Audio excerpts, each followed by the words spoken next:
Dr. Nnaemeka Obiaraeri is a political analyst, an economist, and investment banker, and I'm glad to say he is in Imo State right now, joining us joining on the analysis. Dr. Obiaraeri, thank you very much for your time.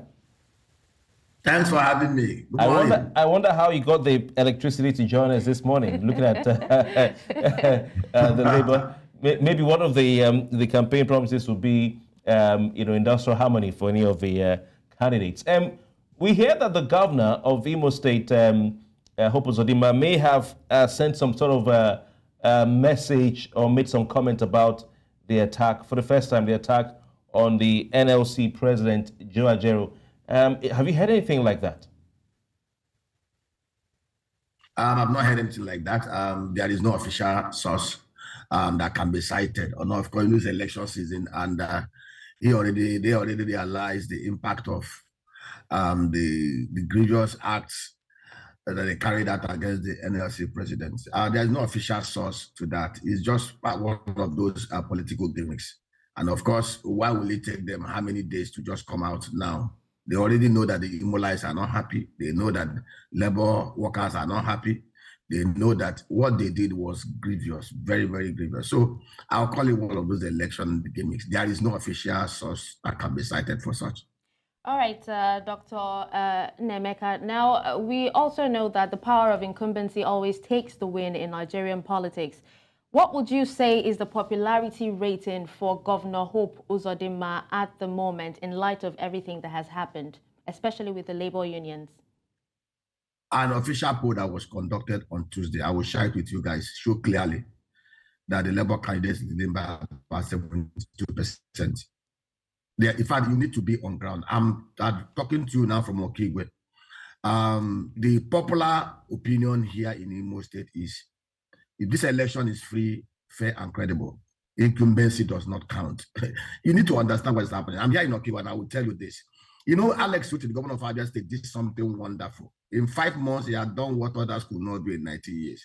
There is a popular area in between Abia and Imo State. It's like a child's place in Lokba, they call it in Lokba, where they discovered 80 corpses, decomposed corpses. That had been the epicenter of the banditry, of kidnapping, of criminality in Imo and Abia State. Alex Uti did in one fell swoop what many governors could not muster confidence to do. He cleared that part. As of today, most of the communities in Abia State that have been at the receiving end of this wickedness are now sleeping peacefully. But do you know what? Most of those criminals and bandits dislodged from Abia State have migrated to areas called the Hube, Umololo, and the Ezinachi in Imo State. And the governors of the state and the local government chairman they are doing nothing about it. Ask anybody from Okigwe, ask anybody from the Utru axis. So the people are tired, they are weary. You see, what had happened over the last 3 years is something that nobody will have even believed is possible in the Southeast and Imo State in particular. I, as a person, I'm an entrepreneur. In 2006, I mobilized a group of investors, both local and foreign, to do agro-industrial revolution in the Southeast. Imo to be present in Abia State. Over the last 3 years, we lost over 328 million naira. Documented, 2 factories burnt, agro orchards destroyed because of insecurity. Ndimo are tired, and I'm telling you, it will be reflected in the ballot today. We only pray that INEC, President Tinubu, and everybody responsible do their best to ensure free, fair, and credible. But of course, it's already alleged. Ask your correspondent on the street in areas where people are already trickling out, that people are being induced with 5,000 naira to compromise them, that they sometimes over 800,000 naira have been mobilized for every polling booth. It will not work. It never worked in Anambra. It never worked in Abia. And I can tell you, I'm from the Imo State. I grew up here. And I can tell you, our people, that's what we call, when it has gotten to that level, even if you like, bring white elephant, the people will not listen to you. What we pray, and I pray that INEC, police, army, and the presidency will do the best to ensure free, fair, and credible election. Opinion polls, clearly scientifically derived, give the Labour candidate 72% edge. All right. Well, yesterday, your governor, Hope Uzodinma, was on TV where he said that he had no feud with Obiaraeri of the NLC president, who is incidentally also from Imo State, and that he wouldn't wish such an action that befell Joe Ajaero on anybody.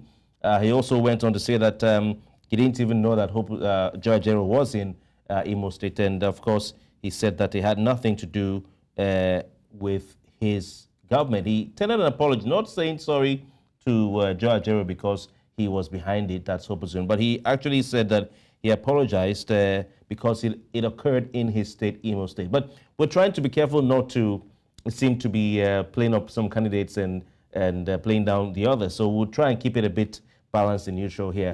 Yeah. I go over to back to Emmanuel Ajoto, who is here in the studio. Emmanuel, what for you are the key issues for consideration as far as Imo State is concerned, and of course this election is concerned? I suspect you would start with security, Emmanuel. Yes. Definitely security. But also, I would quickly want to agree with the last speaker. Governor Hope Uzodinma isn't a very popular governor, and some people. Yeah, but Emmanuel, we're trying to stick to the issues. Stay more of the strengths and weaknesses of each candidate. Yeah. So, and most persons would attribute the security situation to the Supreme Court decision that made him governor. So I think a lot of electorates will be waiting to, send a clear message to the governor and other political actors in the states to let them know that they are in charge and they're not happy with the way they've been governed for some time now. I mean, security in that state has been very deplorable.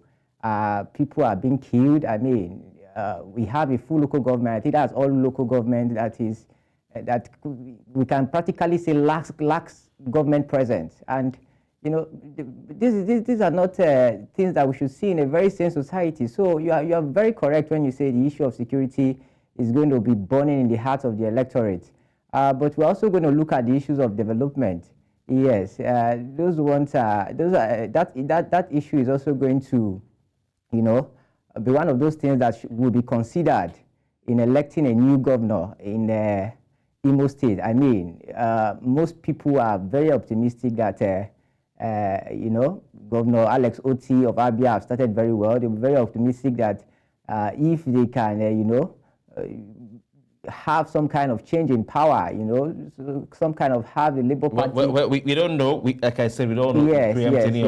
I understand. But their expectations. Expectations are high, and the things that the situation of Imo would change. Yes. They are really expectant that they wish that the situation, current situation on ground would change. People are going through a lot in that local government. There are some local governments, some areas in Imo that you can't even go to.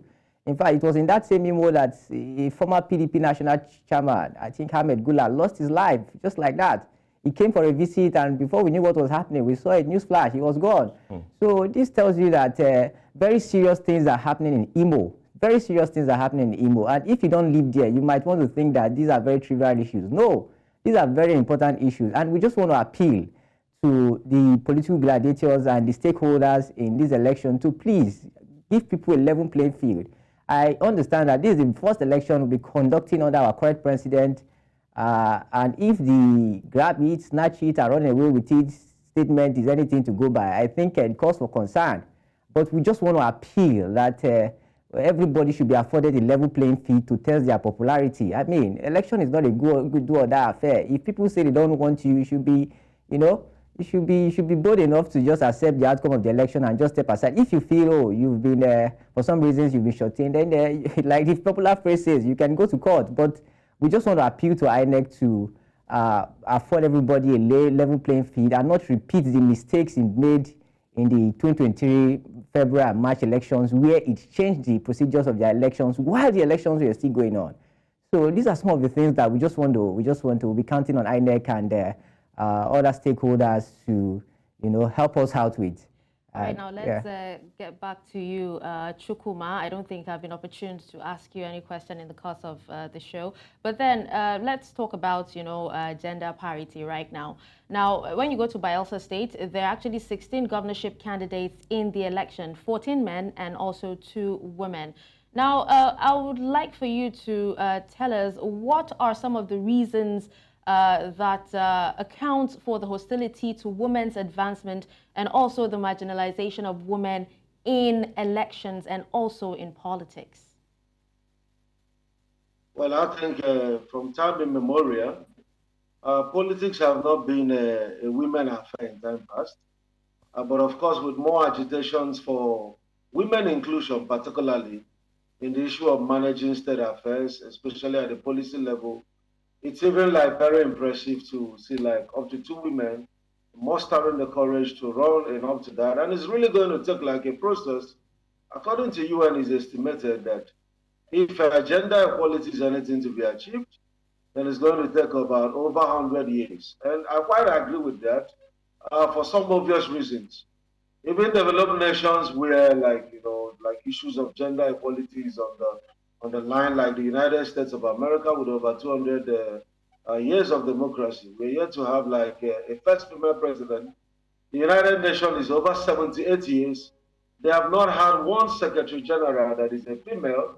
And all across the world also, if you talk about the 193 nations, that are fully recognized by the United Nations, you only have about 17 nations that are led by women. And, it's not just a Nigerian factor, but of course, with the world making it a global goal, I am sure that with time, we are going to begin to see many more women contribute to the process. But one thing again that has been like a challenge, and the young people have also faced that, is like what we call like stereotyping, using instances of like maybe 1 or 2 persons among the women or the youths that didn't do well, and then you just like label the dog just to kill it.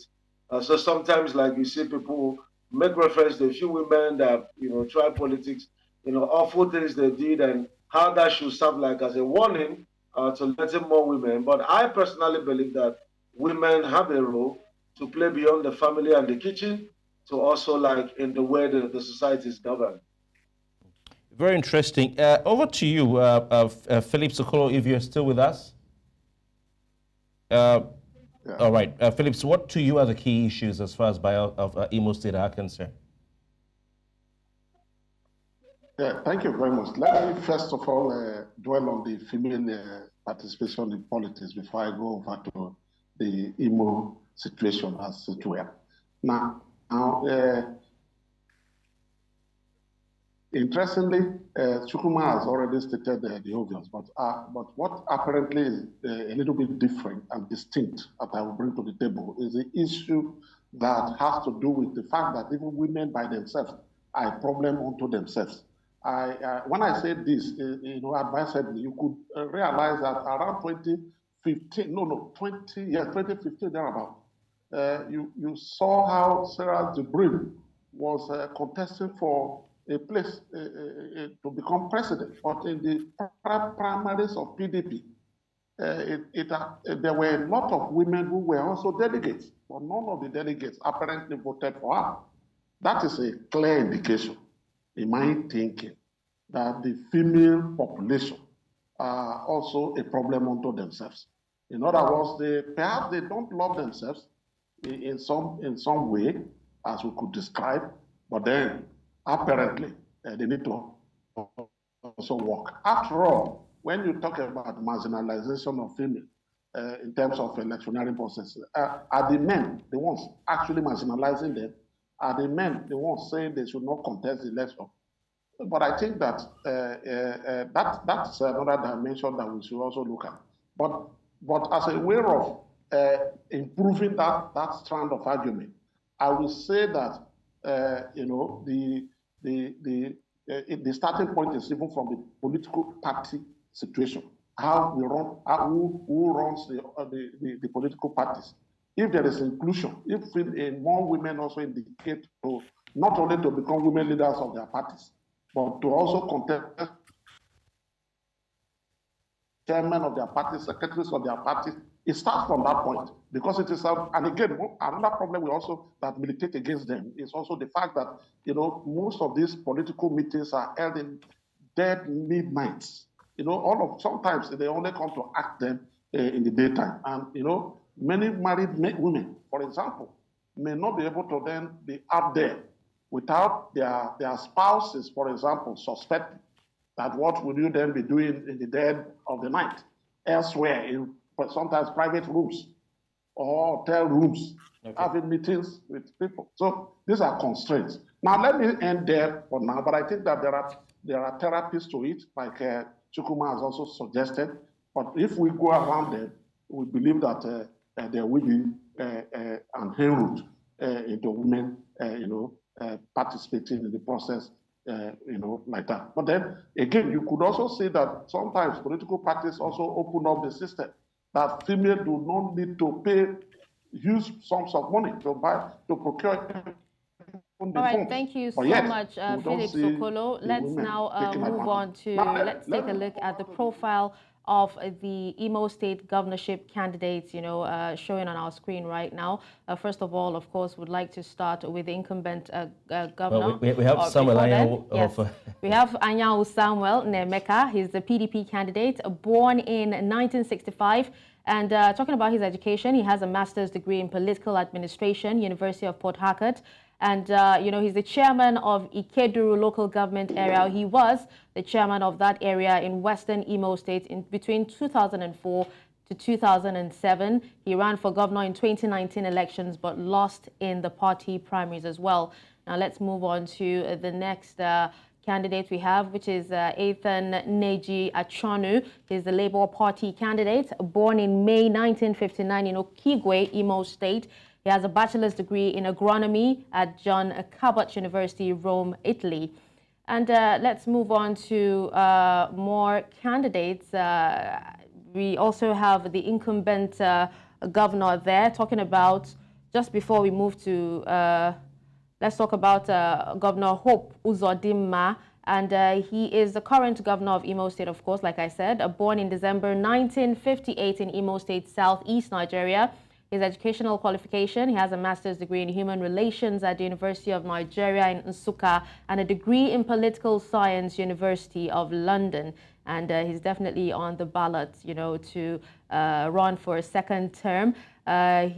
He was the youth leader of the defunct National Party of Nigeria in Imo in the Second Republic, a prominent member of the now defunct United Nigeria Congress Party, and he joined the PDP in the early 2000s. Of course, yes, we can see. Interestingly, we have this candidate of Labour Party, of course. That's not Ethan Achonu. This is Abga, rather. Of course, he right there and in Imo State. But for Ethan, if he wins, he'll be the first fiscally challenged governor in Nigeria's history. And I think that would be a step forward for people living with disability. But this is not to say that he is the leading candidate. We're not trying to ask anybody to tell you who to vote for. But back to Dr. Nnaemeka Obiaraeri, who is political analyst in Imo State. Doc, what are the key issues as far as Imo State is concerned for this election? I mean, our guest Emmanuel has touched on security. Apart from security, what else do you think are at play? What factors would influence who the voters will choose today? Security is number one. Economy of the state is number two, and infrastructure and the condition of living of the people. You recall 11, 13 years ago, Imo used to be number one in terms of education ranking. Today, just Imo is not even among the top 10. In fact, the last mathematics competition result that came out, Imo came 28. Poverty in Imo State is so rife, over 29%. Unemployment is huge, and that is why you have able-bodied young men living in the bushes, involved in one form of... Let me tell you a story. We set up Duran Piggery Farm in Okigwe, Ihube, to be precise. The whole essence was we met some Chinese guys who told us the size of pork consumption in West Africa. And interestingly, that they import most of the pork they consume in West Africa from Brazil. And we decided, okay, to replicate similar project in Nigeria. One night, over 1 week, young men went to the pig farm. You won't believe it. Imported pigs, 10 weeks old pigs, baby pigs. They were butchered time to time until the whole pig pen became empty. That is the level of hunger. The level of hunger that will drive a young man to go to kill 10 weeks old pig to eat is what we're talking about here. They are not as if they carry the pigs alive to go and sell. They will butcher the pigs, carry the carcasses. That is the level of poverty and hunger in the state. So Imo people want to go back to work. Imo people want to elect a governor that will help them to go back to work. Imo State, over the last 23 years, have not been governed by entrepreneurs, people who have track record of building wealth, just like we have in Abia State today with Electoral. Just like you said, I'm not trying to campaign for anybody for now because this is just, but if you look at the track record, the only person among the whole candidates in lineup who is an entrepreneur, in fact, the biggest agro park in Imo State, built by the Israelis, Desengov, is in a Himemba, in one rustic village called Umunumo. All right. Yeah, so, and Imo people are very, very worried. Right. Okay. They want to have their lives back. They want the economy to boom. They want to have jobs. They want the boys in the bush are not happy. No human being want to live like an animal. It's only animals that live in the bush. So you're saying that the economy, apart from security, Dr. Nnaemeka, the economy is a pivotal, is a serious issue that voters will be considering. Very pivotal, and the infrastructure. Okay. You need to go to the hinterlands to see what is happening. We'll come to that. We'll come to that. Like I said, we're trying to be a bit diplomatic here, so we do not delve into the waters of sentiments for that would favor any candidate or the other. But let's look at some of the hot spots, because all of you have agreed, at least those of you who have spoken on the key issues, gentlemen, that security is a key issue in Imo State. And I know, when Emmanuel talked about Olu, I know that some time ago I have friends who every Christmas they go back to Olu, and that's where even the young damsels will be introduced to young men. And I know that Dr. Nnaemeka knows what I'm talking about. And they have a Christmas time. Everybody comes home, the families with their uniforms, and but Olu is a flashpoint today, and it's unfortunate. We can see Osu, local government area, Olu, Nkwere, Okigwe, which Dr. Obiaraeri talked about, just close to Abia State, where you have that cattle market where some dead bodies were dug up. Very sad indeed. Can we please have that infographic again on our screen? We can see, apart from Olu, we have Osu, local government area, Nkwere, local government area, Oguta, Ihete, Obuma, local government area, Ngopala, local government area. Do we have more? Onuimo. We also have Obowo. We have Ehime Mbano. We have Njaba, Isu, Izihite, and Abo Mbesi.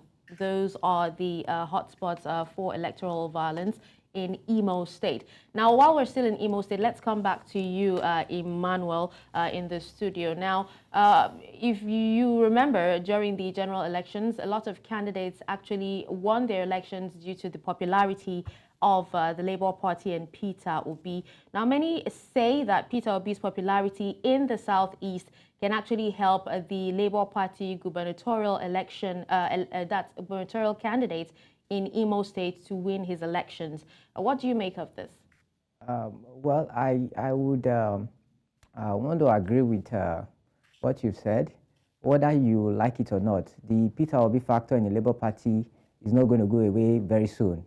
Yes, he has been able to carve a niche for himself based on his antecedents while he was governor of Anambra State. And it's definitely going to be a very huge factor. You can tell us that, okay, when it comes to national politics in other regions, his influence might not play a key role in deciding who gets what. But definitely in the Southeast, I think he enjoys a lot of support, and he has supported Mr. Achonu. Plus, in addition to that, I also think Mr. Achonu himself has been able to carve a niche for himself. I mean, he's a successful businessman. I think his candidature is someone his candidature is one that's going to attract a lot of intelligent people, young people. So he has an equal chance. Yes. And you're saying that that will be he has an equal chance. All right. So we don't want to get into the to like I said, we want to balance here. So you're saying that this wave of support that the Labour Party enjoyed nationally in the last election may continue to give them an equal chance in this election, Emmanuel. I want to go back to Chukwuma Okenwa. Chukwuma Okenwa, Dashen talked about voter apathy in Bayelsa State. In previous in the presidential and governorship presidential elections, that held in February 2023. Chukwuma, are you concerned? Do you foresee the voters in Imo State staying at home today and not going out to vote? Because I'm checking, my eyes are on the INEC website. I don't see that happening. You don't see that happening? Well, Chukwuma, we have the phenomenon of unknown gunmen, insecurity, and also the small matter of NLC strike, which means that their phones are off. There's no power supply. Well, I think from the field we could get on ground from our election observers. There is that zeal, there's that motivation, that desire for something new in Imo State. For Imo people feel they deserve better, and they have got the opportunity they have long waited for all these years. So let's see how that plays out in terms of having that heart to take all of the risk and, of course, exercise their franchise. But I see that happening because what we have in Imo at the moment is that there's...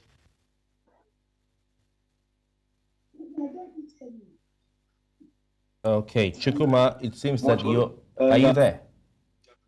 You will not, sorry. Okay, Chukwuma, can you hear me, please? Yeah, I can hear you. All right, please go on. Yeah, I said that what we have at the moment, like there's so much of zeal on ground, and that certainly is going to influence the outcomes. Okay, all right. Let's allow Dr. Obiaraeri, who is in Imo State, to tell us if he agrees with you that the voters in Imo State will troop out en masse despite the challenges that may seem to deter them. Dr. Obiaraeri? Yes, they will massively troop. There's an intelligence report that we're even receiving now. And in fact, they mentioned it at one INEC ward of Mbitolo local government area of Imo State. Election materials being hijacked and moved to people's houses. This is the kind of thing that INEC and the police must try to avoid. They even mention specific names. Okay, we'll stay away from that for now. We'll stay away from that for now. No, I'm local government be told you. So these are the kind of thing. The immunites are trooping out to come and vote.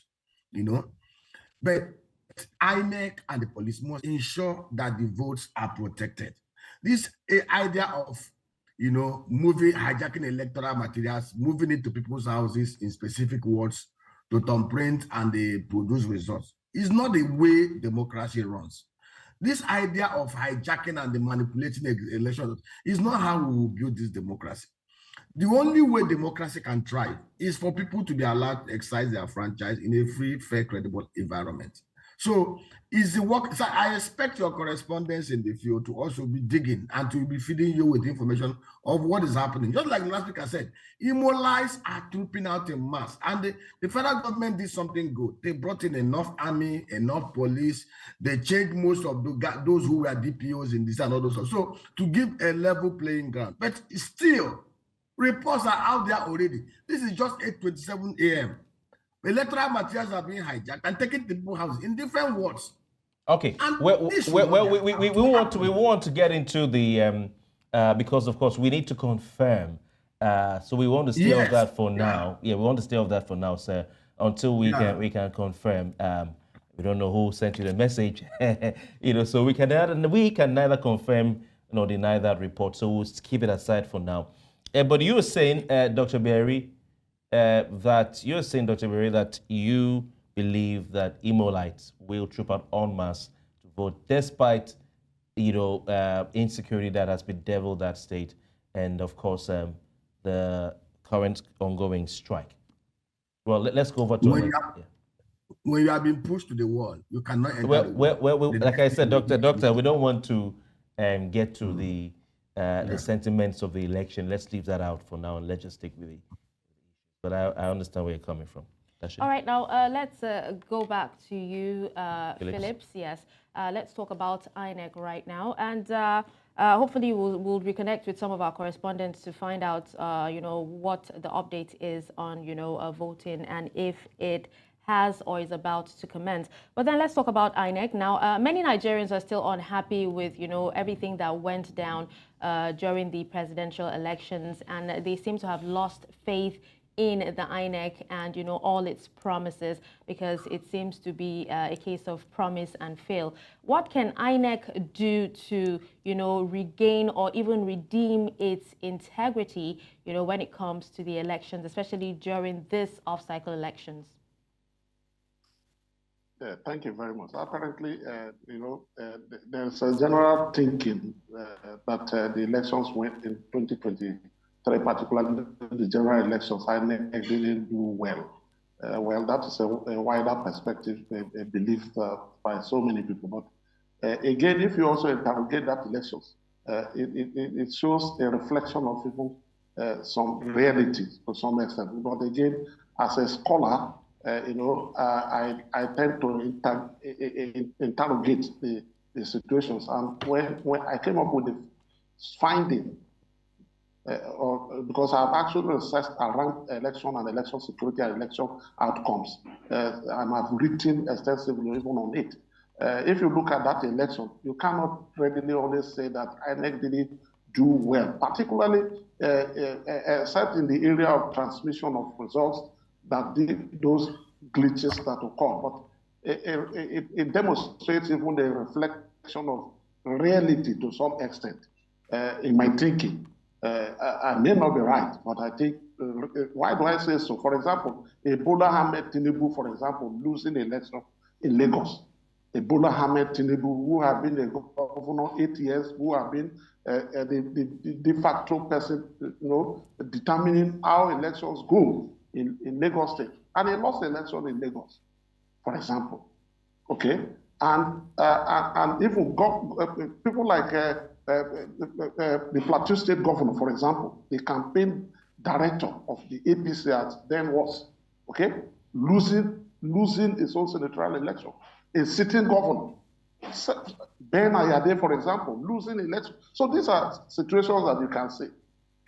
Well, for me, as a scholar, I tend to think that the PDP and, for example, the Labour Party, the two parties, of course, as a matter of fact, you know that Peter Obi was a running mate to Atiku Abubakar in the 2019 elections. And he broke away from that party few days to the election. What about Kwankwaso, who was also a member of that party, political party? When you look at also the outcomes of the election and the total votes garnered by these three gentlemen, Atiku Abubakar, Kwankwaso, and of course Peter Obi, if they had aggregated those, because if they had been able to know that, okay, you want to dislodge an opposition, I mean a ruling party, you needed to aggregate and not to disaggregate. What happened was that the people who were together disaggregated.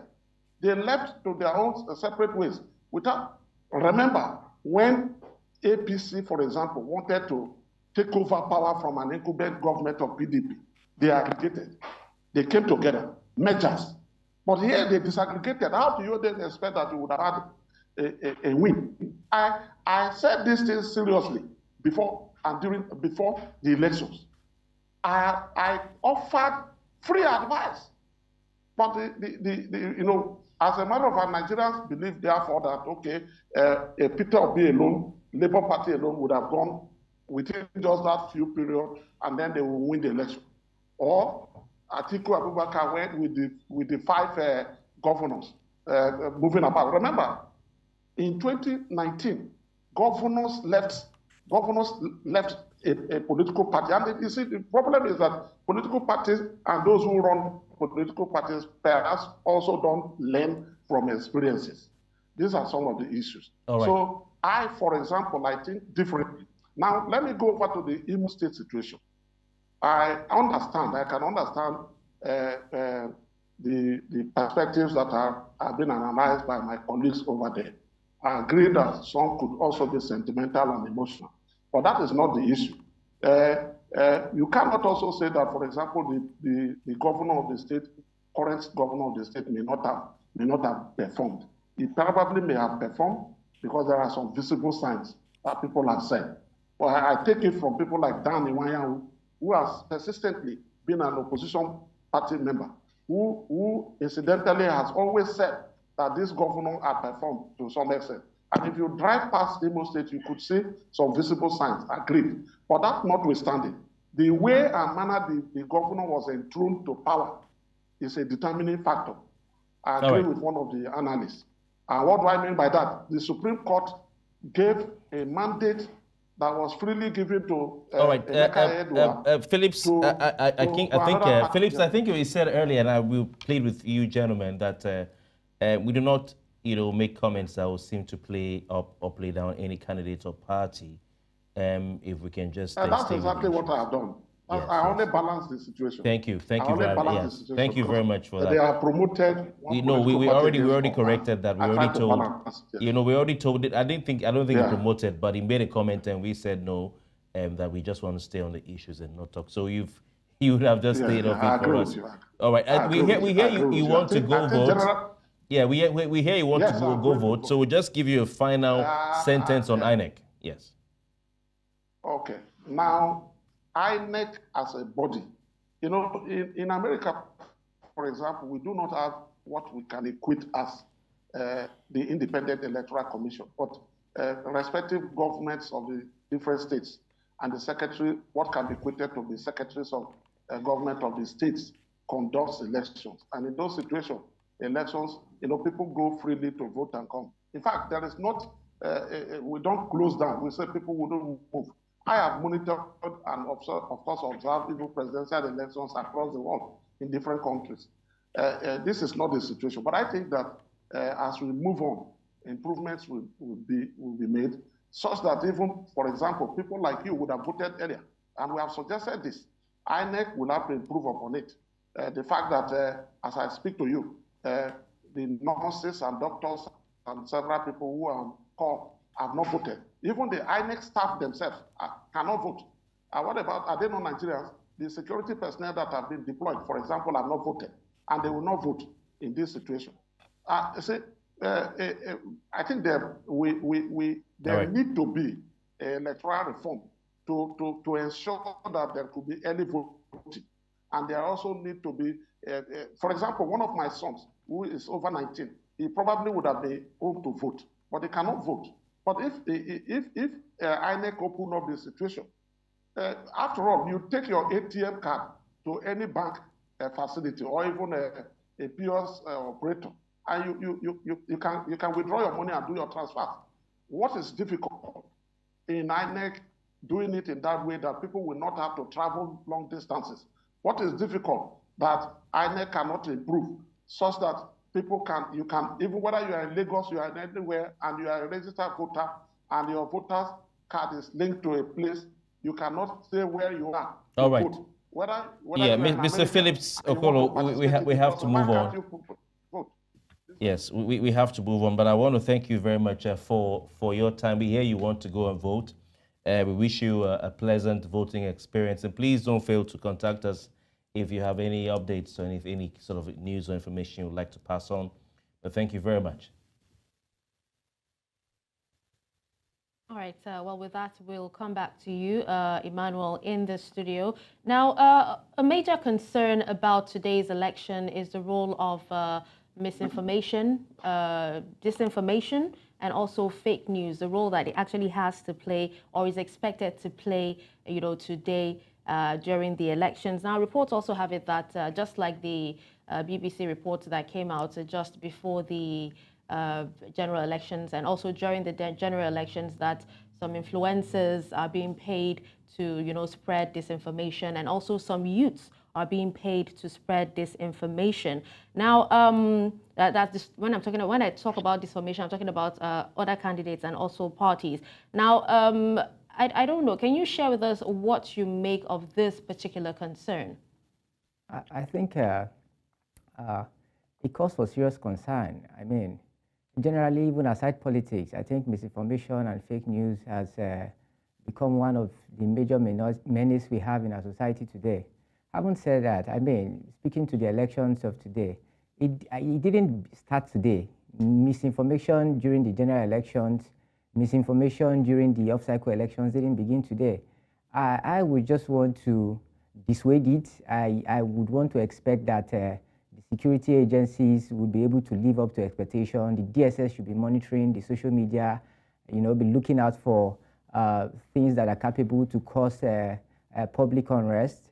I also would want to expect that INEC is prepared for this kind of situation, because this information has come to stay with us. The best we can do is to continue to push that advocacy, to dissuade it. But you can't stop people from tweeting. You can't stop people from whipping up propaganda. I mean, some people do that for a living. So definitely we are going to see a few misinformation, a few distorted facts here and there. But I think in a nutshell, the security agency should be able to nip that in the bud. And generally, I would just like to dissuade anyone that might be listening to me right now, or anybody that has that agenda, or anybody that receives anything that you feel you can't verify, or you feel is too good to be true. I mean, I would just want to suggest that instead of misinforming more people, you stay back and verify the authenticity of such information before spreading. But you can't stop people from misinforming people.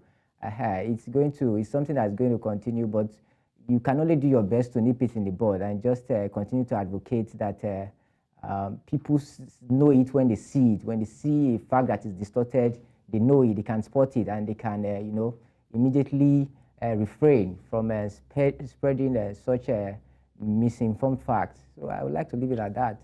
All right. Interesting. Yeah, we have joining us at this juncture Bukola Ido, who is a team lead at Kimpact Development Initiative. He's in Kogi State monitoring the elections. Bukola, it's good to see you again. For you, whilst we're talking on Imo State and before we get to Kogi State, you have done some extensive research in your organization as well on issues regarding the elections. Are you worried about the conflicting messages coming from INEC? My good friend Oboefanga, who is the rec of Bayelsa State, had said at some point that results will be uploaded manually. It was reported, but INEC made a U-turn, including himself, to say that the results will be, the electoral body will be deploying the technology of the IREV and BVAS for the off-season elections, not just in his state, Bayelsa State, where he's rec, but in Imo and Kogi State, where you are. Also, we know of the comments coming from Rotimi Onyekame, who is the special, who's the aide, a media aide to the INEC chairman, Professor Mahmoud Yakubu, about the use of, or the legality of IREV and BVAS as far as collation of results is concerned. Are you concerned about this sort of, is there confusion in your opinion? And what are your thoughts generally? I think we are worried about the lack of coordination around the elections, basically communications from INEC. What we have seen is a bit of disconnect between the state INEC and the national INEC office, maybe from the office of the chairman. However, if you also have to look at it very well, the one that takes precedence is have to be from the chairman office. And the chairman has also said that the election is going to be conducted in line with the laid down rules. And what is the laid down rules?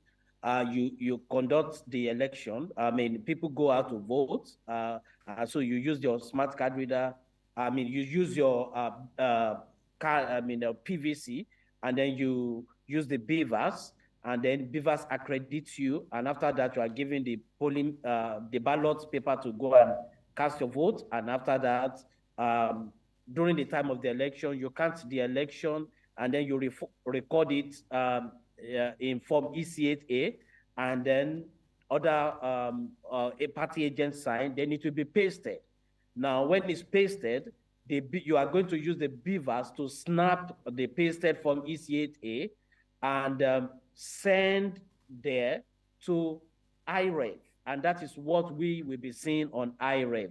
However, I think where the misinformation used to happen is that people are mistaking that for collation. What it means is that the collation is still going to be done manually at the collation center, However, you are going to have access to the polling unit results on the IREF.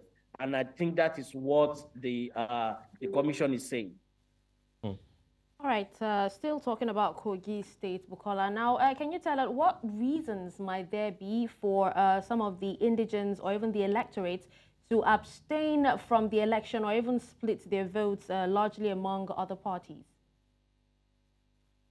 Basically, it's going to be like about from our research and our report we released, we highlighted like about 4 to 5 cases of early warning signal. But what we have seen playing out now is going to be what we tag as three major issues have been playing out in Kogi. And one is misinformation, which is and I think the guest that spoke before me highlighted that the misinformation and disinformation is huge, and that can actually stop the citizen from coming out to come and cast their votes. The second one is violence, which is in time of shooting.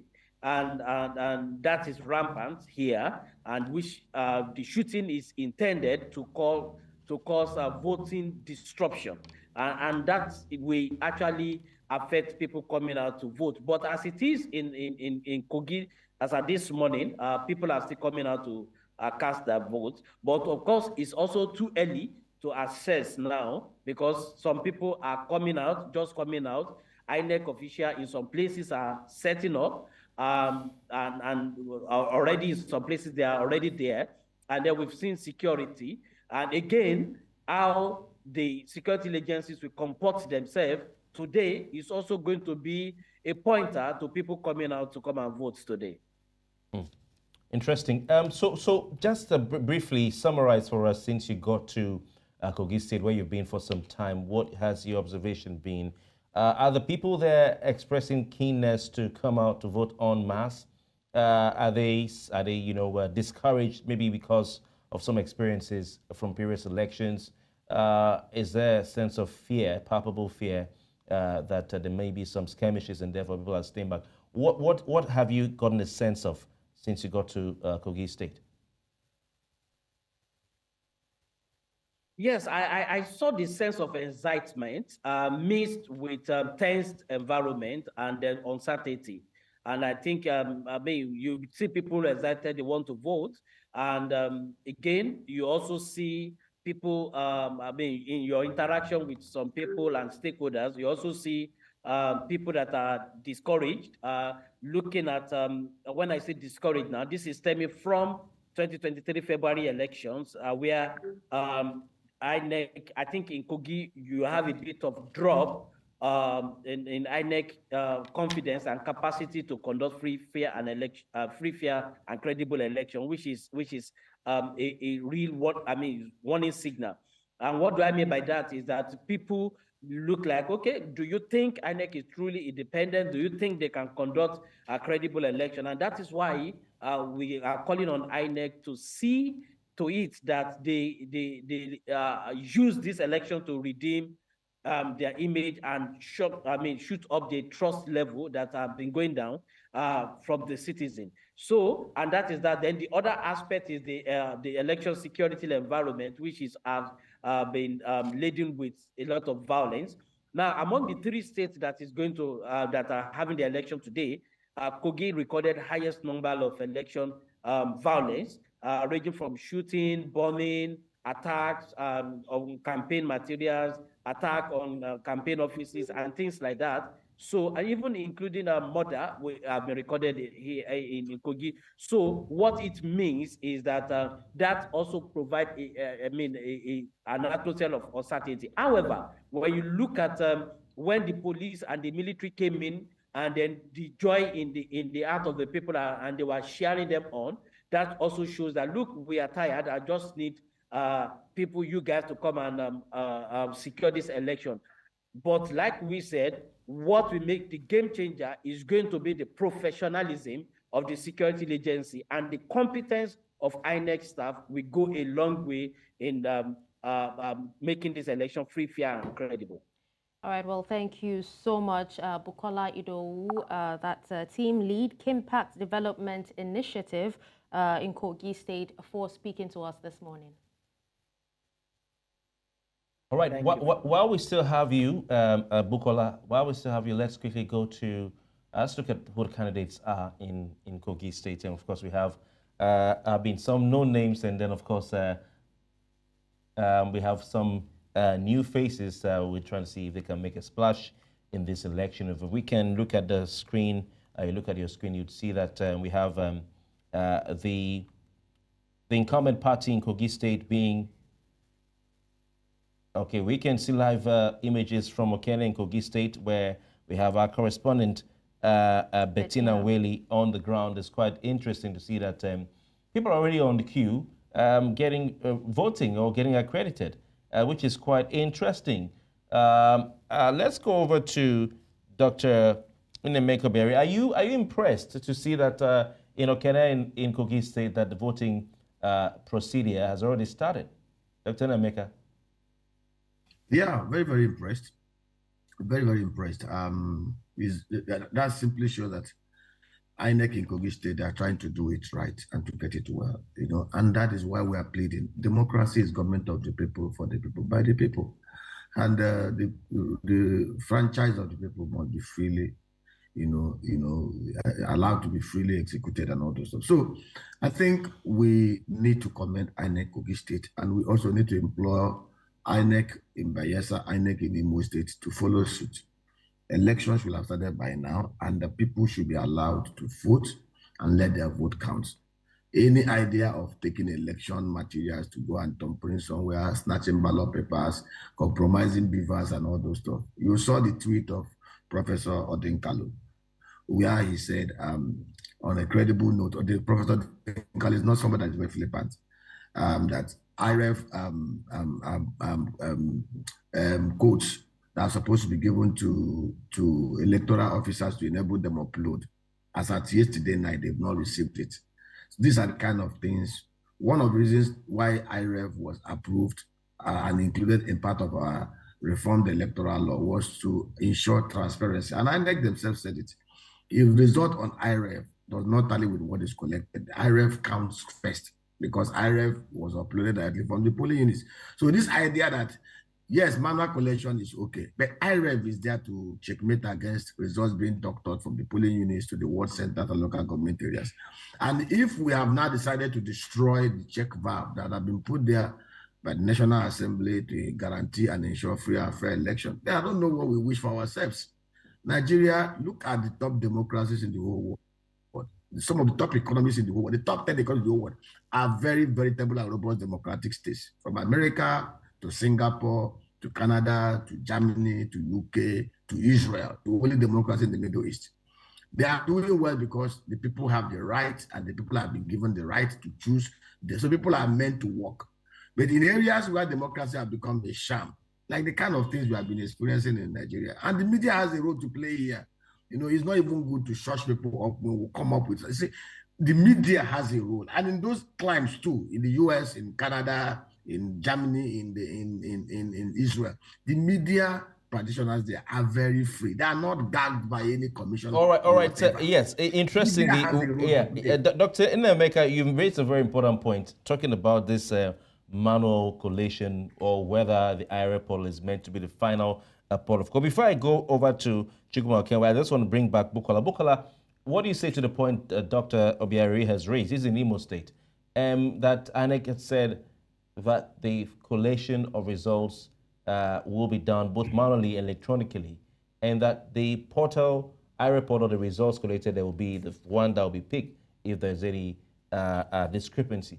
But you trying to explain what Boyefanga said, and then what he clarified, and what the media aid of the INEC chairman, Rotimi Oyekami, had put out 2 days ago on Thursday. So just give us your thoughts or your response to what Doc has said. Bukola, Basically, one thing you need to understand is that that's what Dr. Nnaemeka said is the intention. That's supposed to be the intention. However, the Supreme Court judgment, the Presidential Election Petition Tribunal, did not actually make mention of this, and that is why INEC can still go scot-free in 2023 because the presidential election IREF did not work. And then the election was still validated. So what they are trying to tell us now is that, look, basically, the IREF is just for research purposes. It's just for you to confirm. But that does not make it the authentic in the sight of the law. So what did I explain? And what is INEC going to do is this. Now, INEC, what it means is that when a polling officer snaps it from the polling unit, it transmits it to two places. You need to understand. Number one, it gets to the collation center first, and then it moves to the IREF. So when you now come with the hard copy as the polling officer to the collation center, the man already have ahead what you transmitted. So it will check what you transmitted, and with the hard copy you are bringing, if they are the same. That is the check and balances. Again, citizens who voted at the polling unit, who saw that party A scored 13, party B scored 46, can go to the IREF and check their polling unit and say, look, I recorded it myself, I even snapped it myself, and you can confirm that what is on the IREF is what you saw at the polling unit. So that is exactly the work of IREF that the court has even given us now. That is just for confirmation. That does not make it authentic. However, the collation, manual adding, polling unit by polling unit, word by word, local government by local government, is not going to be done on IREF. Let me forward this question. Bukola, please hold on. Let me forward this question to Chukwuma. Chukwuma, if you can hear me. Now, how would you respond to what Bukola said about the IREF being for research purposes? I quite agree a little, but then we know that the intent of the electoral body, which is also empowered by the law to set its own guidelines, is to actually have like a verifiable proof, something people can believe on. It's just geared towards making the elections more credible, more believable by the citizens, being that as is happening at that very moment and is uploaded, you can actually view it at the same time. So there's no room for like the normal perceived distortions in terms of between the process of like the voting and also like transferring the results to where eventually it's going to be collated. So you are seeing what is happening simultaneously, you know, and that certainly was meant to, you know, enhance the credibility of the election. I think the line of thought that was shared by my co-discussant would, of course, solely be consequent on the fact that the Supreme Court still went ahead to validate the court. I mean, the fact that, you know, the IREF did not work, which, in all honesty, for good conscience sake, aside from technicality, which we saw was the major foundation for this year's judgment. If you look at it in terms of morality, you know, I think there was every reason to actually, you know, query, first and foremost, why did that process stop somewhere along the line? Could it be like a sort of compromise on the part of the electoral body? And judiciary, for what it is, shouldn't actually be lawmakers, but of course, interpreting laws. But a lot of laws, I mean, in this 2023, has been heated to change just by, you know, one singular judgment, you know, which was re-echoed at the Supreme Court. All right, let me also, all right, just before we come back to you, Emmanuel, in the studio, we can actually see a live video of accreditation started in some local communities, in some polling units in Kogi State, and this is Ayetoro in Kogi State. All right, so coming back to you, Emmanuel Ajoto. Now, we'll forward that same question to you. What do you think? Is the IREF meant for research purposes? Partly so. It's meant for research purposes. It's also meant for, like one of the discussants said, for enhancing the credibility of the elections. Generally speaking, I mean, there has been voter apathy from the very day we decided to go into democracy. One of those things that the RIF sought to correct was that issue of voter apathy. Most persons, for some reasons, believe that their votes do not count. And coming up with IRF sort of restored confidence in the minds of people to say, okay, fine, if I can cast my vote in this polling unit, I saw that my party scored 55, and I'll go back to the RF, and I saw that indeed the 55 that my party scored there is replicated there. It boosts my confidence. It makes me want to come back and vote. The importance of the RF cannot be overemphasized. That's the only way we can hold INEC accountable. You can't just tell me that I should come and vote. You go and count the ballot paper somewhere and record whatever value you want to record without me being able to scrutinize whatever you are doing from the comfort of my home. Please, let's not downplay the importance of the IRF. Yes, it's for research purposes. It also adds a lot of credibility to our electoral process. And if we want to see people turn out in high numbers to participate in election, we need to take the issue of the IRF very seriously, which is why I wasn't happy with the way the Supreme Court downplayed the importance of the IRF. But having said that, would you agree with what Rotimi Oyekami is saying, with your knowledge of the Electoral Act, and even the guidelines for the conduct of elections that INEC put out, that IRF, the INEC result viewing portal, is not meant for collation of results? Yes. Okay. I would agree. All right. But I just want to say that it's also very important that what it brings to the electoral process is also very important. So let's not downplay its importance. Yes, it's for research purposes. It's also helped to enhance the credibility of the election. See, perception is a very dangerous tool. Even though you conduct an election and it's free and fair, and people have the mind that you might have done something in one corner, it jeopardizes the whole process. And those are some of the things that easily the IRF can correct for you. See, we are not asking INEC to do what they've not done before. INEC have done this thing in Osun, they've done it in Ekiti. They should replicate it, they should do it, they should continue, they should sustain the tempo. So we are not saying that they should do some kind of magic. They were the ones that gave us a taste of this sweet wine, and we drank it. So we are just saying they should continue. So now drunk. Yes. Dr. Obiaraeri, what's your take? Back to you. I've said, see, it does not matter. You see, sometimes you see what's happening in the judiciary, conflicting judgment here and there. I'm not surprised. TI reports show clearly 95% of those at the executive arm of government are either corrupt or tendencies to corrupt across the 3 tiers of government. 95% of the members of the legislature across the 3 tiers of government are corrupt. It's there out there is a report. At judiciary, 6 out of 10 are compromised. That is where we have found ourselves. If the 3 key institutions of the state that is supposed to guarantee free, fair, credible election and honesty and enterprise and productivity in the system are compromised, where do we get out of this? In the sincerity of the National Assembly members, they passed an Electoral Act. An Electoral Act that was clearly, remember the essence of the new Electoral was what happened in 2019 when there was conflicting issue about back end or no back end.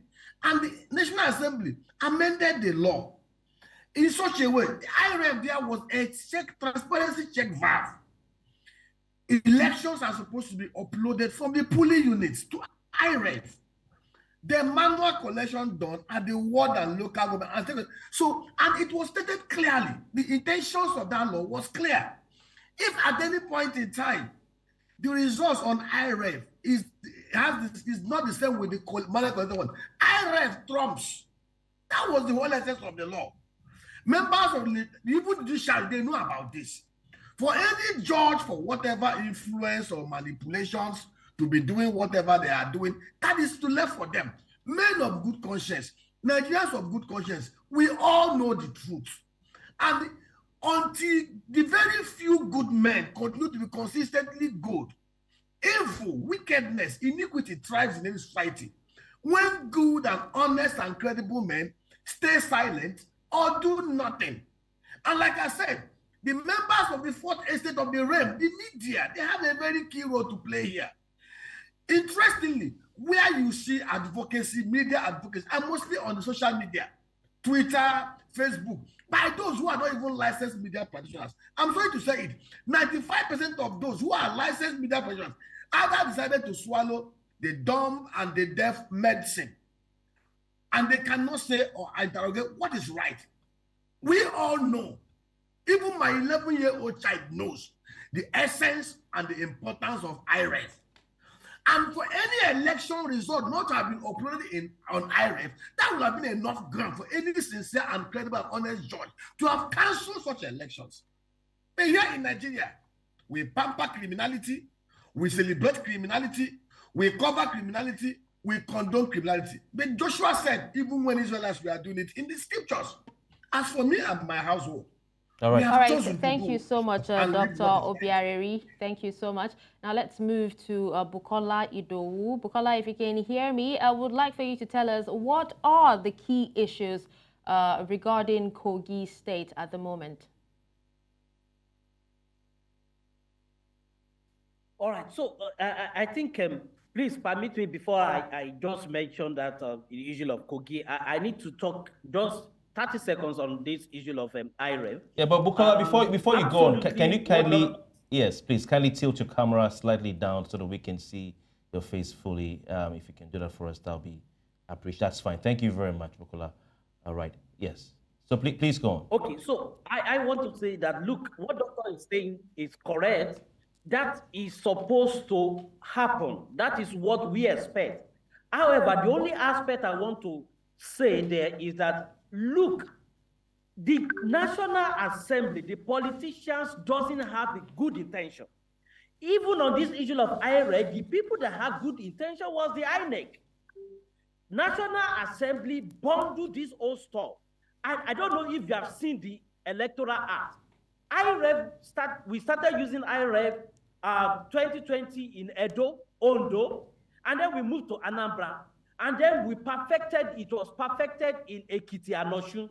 Now, but if you have seen the Electoral Act did not mention IREF.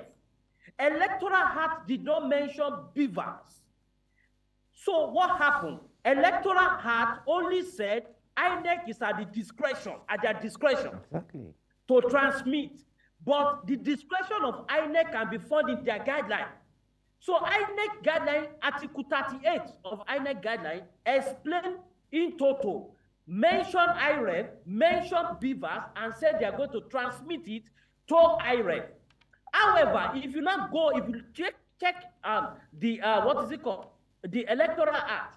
Now, Electoral Act now told us in Section 134(2) that if INEC did not follow their guideline, it's not a grant to invalidate the election. What a contradiction. So, and that is why some politicians, you are going to lose. What do you need to do? Just make sure the IREF did not work so that the citizen cannot tabulate. The citizen cannot see. And that is what we had, the cyber attack we had in 2023. And then the Supreme Court, the court went ahead to validate it. So what am I saying?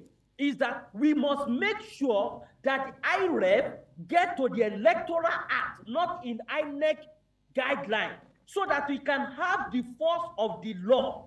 As it is now, Supreme Court can do whatever they do because it does not have the force of the law. And don't forget, there was an existing Supreme Court judgment that said INEC guideline is inferior to the Electoral Act and the Constitution. So how do we now make it to be in the Electoral Act? Should be the conversation. It's a game changer. All right. So what you were saying, Bukola, is that yes, Bukola, what you're saying is that Mahmoud Yakubu can make all the promises he wants to make in Chatham House. He can even go to Buckingham Palace and make all the promises he wants to make. But if it's not in black and white in law, it means that no one can go to the bank with it. I guess that's what you're saying. Absolutely. Okay. If it is not backed up by the Electoral Act, it's just a mere statement. And that is what we have seen. Okay. All right, so we have Austin Azu in Bayelsa State. Austin, thank you so much for joining us back. Can you hear me? All right, so kindly give us an update of what has actually happened from the last time we spoke up until now. Can you hear me? Yes, I can hear you. Please go ahead and update us on what is happening, has transpired from when we spoke last up until now. All right, currently we are at the Iraq Center in Ward 4, and they just finished assaulting not quite long, and we have the POs who are coming in now to get their material that will take the 17 polling units within the ward. As a matter of fact, we can hear from the background all the various POs and then people who are here to get the voting material. All right, Austin, we can barely make out what you're saying. Can you use your mouthpiece so we can hear you well? Try and speak up, yes. Use your mouthpiece here. Okay, can you hear me now? Yes, you have to speak up. Get the mic. Can you hear me? Can you hear me? Can you hear me? Okay, go ahead, but try and speak up. Hello? Okay, fine. We are currently at for Iraq Center, and we can see the POs trying to get their materials that they will take to the 17 polling units within the world. Of course, to tell you that the materials have not gone into the various. Right, obviously there's a lot going on where Austin is, but I think the report is that they're trying to sort out materials. Bayelsa State seems to be playing catch-up as far as this is concerned. If we look at what's going on in Kogi State and maybe even Imo State, I do not know, we've not seen any videos or images of... Hopefully we'll connect with Nii very soon for but that. But we can see this is Kaba and Kogi State, and they've gone really far. Yes, accreditation is on with the BVAS, that's the Bi-Border Voter Accreditation System, which Bukola, the process, and Bukola detailed that process quite well for us, that you have to be captured before you, and accredited before you can vote. So they have to be sure that you are registered in that polling unit and that you are the one who you say you are. Okay, and then once they do that, you go vote. So that's quite interesting. But we'll get back to Austin along the line. But Chukuma, before we went on the break, I think we would allow Chukuma to give us his thoughts on what Bukola Adewu said, that, you know what, the Electoral Act is where we have to look at and focus on, and it does not say that IREV is meant for collation. It's only meant for observation, for research, for reference, for public display, for want of better word. So where do you stand on this, Chukuma Kewa? Well, I see that as the technicalities that we see that played out, because we are aware that a lot of public funds went into this venture. And of course, for public funds to be earmarked for such projects as this, has to go through through the lawmaking body, which is the National Assembly. So anything that hitherto is passed by the National Assembly in terms of the budget becomes a law. And if certain funds has been earmarked for things like this, if INEC doesn't deliver, the first question would be, is it not a political organization that perhaps could make promises, and just because it's not legally bound, to keep those promises, it could just get away with it. You're actually talking about an independent umpire. So what should inspire INEC, to just come up one certain time and, just somewhere in the process, and say we are no longer using this? If the law leaves it at their discretion, what is reasonably expected is that before the election, INEC could say, well, we don't want to use IREV again. But for them to start the process, for massive funds to be earmarked for that, and they come up someday. To what extent can we say the discretion of one man has become that of an entire institution, charged with managing the hopes, charged with managing the rights of the citizens to choose their leader? Because when you actually talk about INEC, when you have a situation where one man could just come up somewhere along the line, excuse all of the things that showed up as technical glitches, and we just say INEC. Certainly the one man could be compromised by political gladiators And at the end of the day, it quashes the hope of citizens, because tell me, what then is the essence of the law? Is man made for the law, or law meant for man? If you tell us, okay, this result, you'll be seeing it in due course, and then of course, public funds were earmarked, and at a point, INEC in quotes came up and said we are not. So what right, then is the discretion? Still staying on what you just said about is the law made for man or man made for the law. Do you then agree that the focus should be on amending the Electoral Act? Yeah, that's a way forward, of course, to spell it out clearly. But I believe like certain things are implied.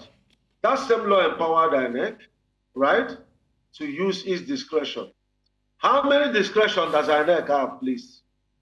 If INEC comes out and say, for our discretion in this particular election, what we choose to do is to use IRF.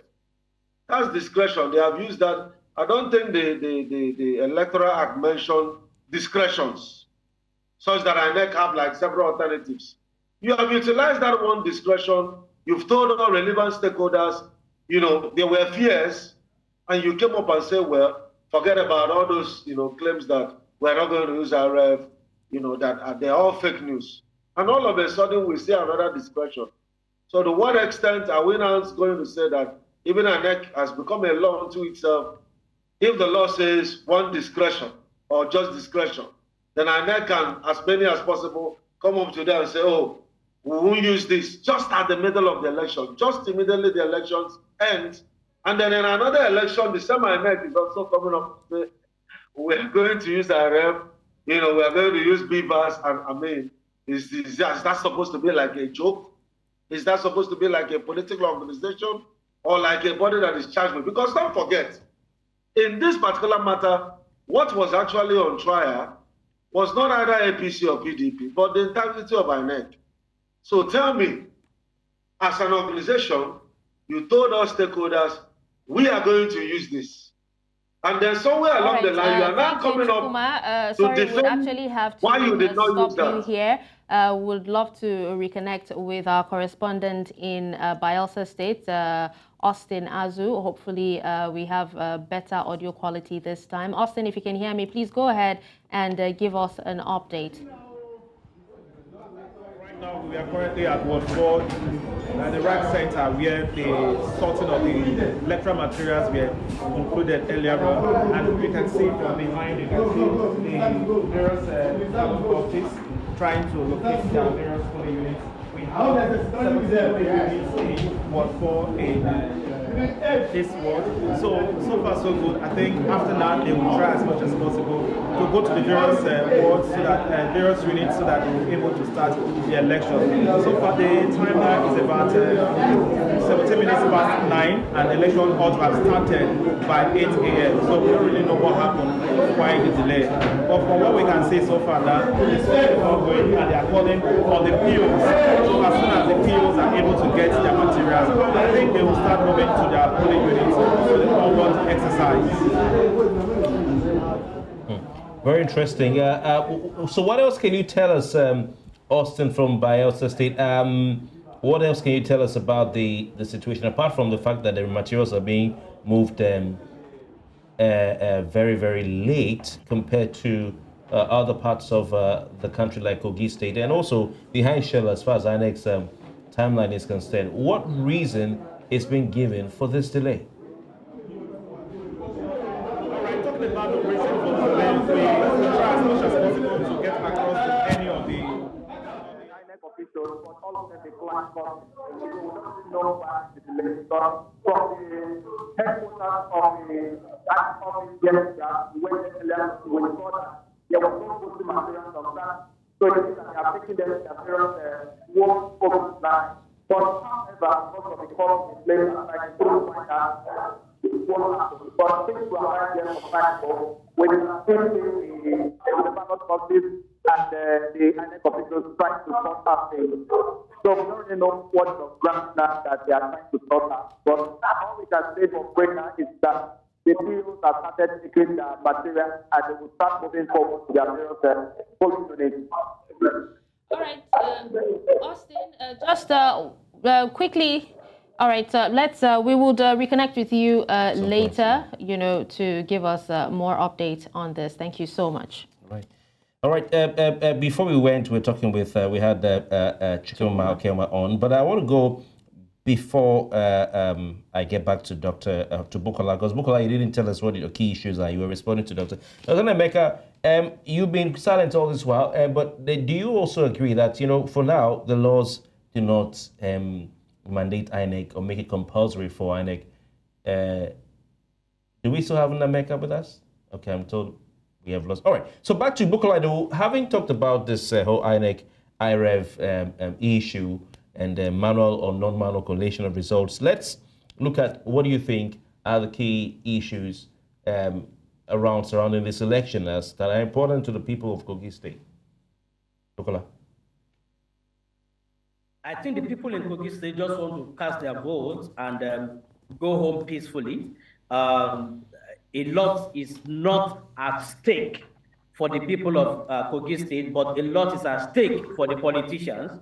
And that is why you see them trying to get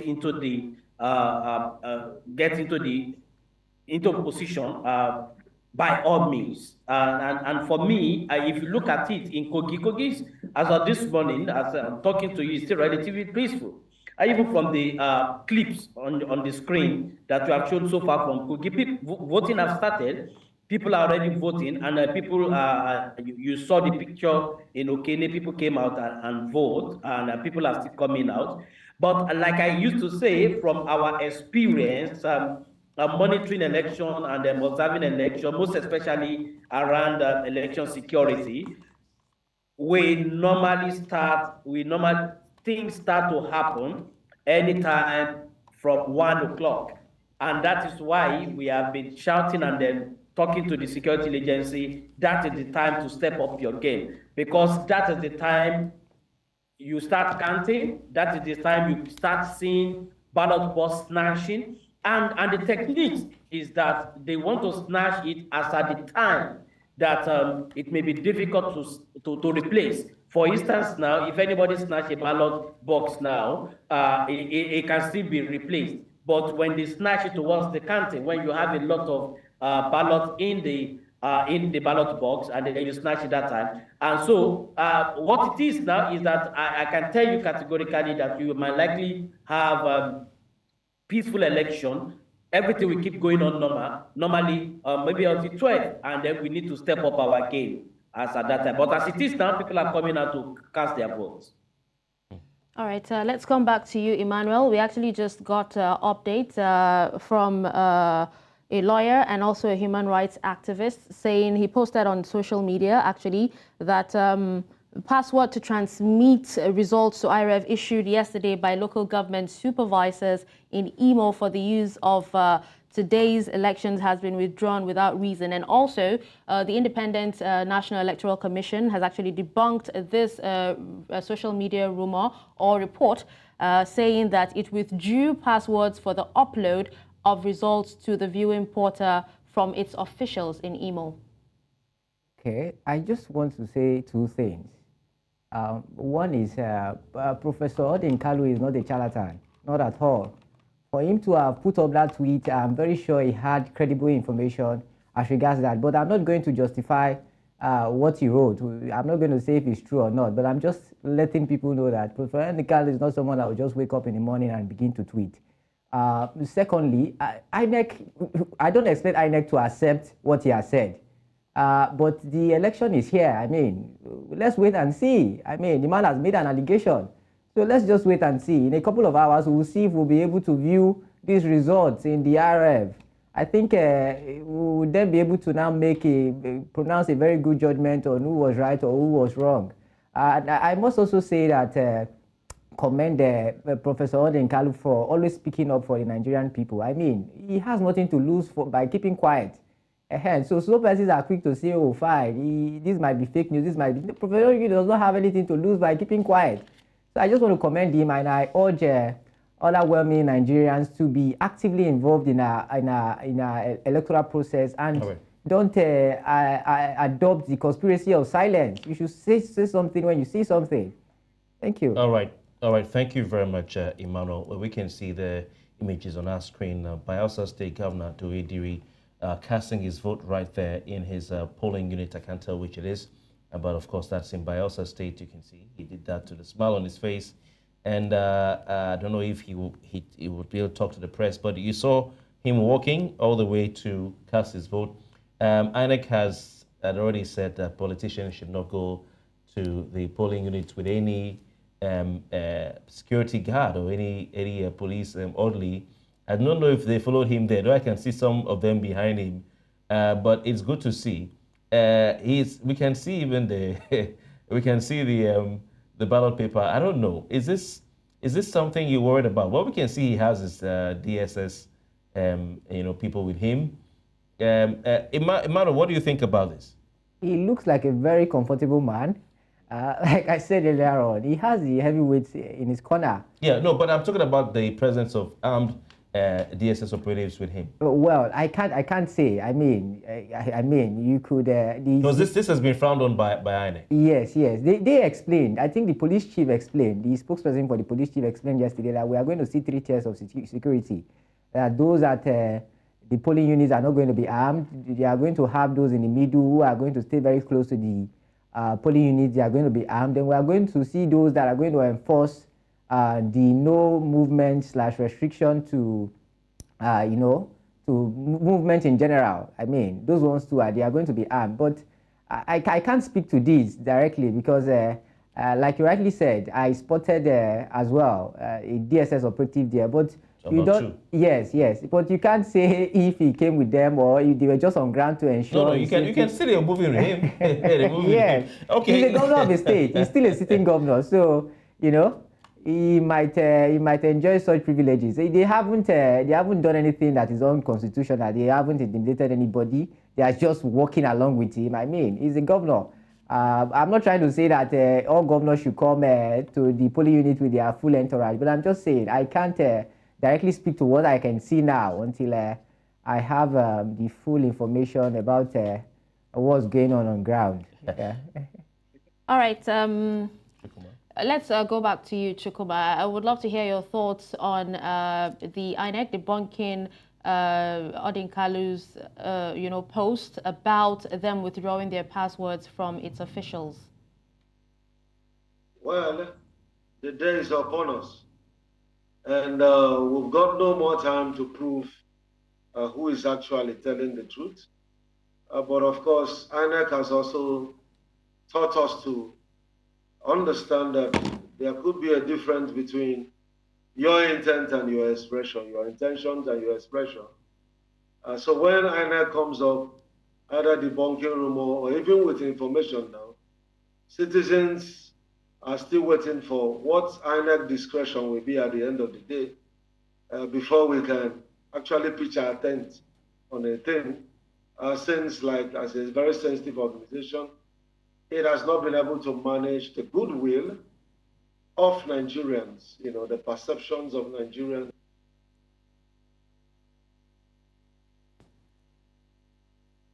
Seems Chukwuma has a bit of network interruption. Okay, we still have live pictures of voting. You can see, I can't quite tell where that is, but we can see that voting is ongoing. Quite interesting. Okay, this is Imo State in Umuonomu Iheme Mbano local government area. Okay, quite interesting. Back to you, Bukola. Are you worried that the politicians seem to have or some of the candidates are going to vote with armed security detail? Isn't this against the Electoral Act or probably the guidelines issued by INEC? I'm not quite sure which.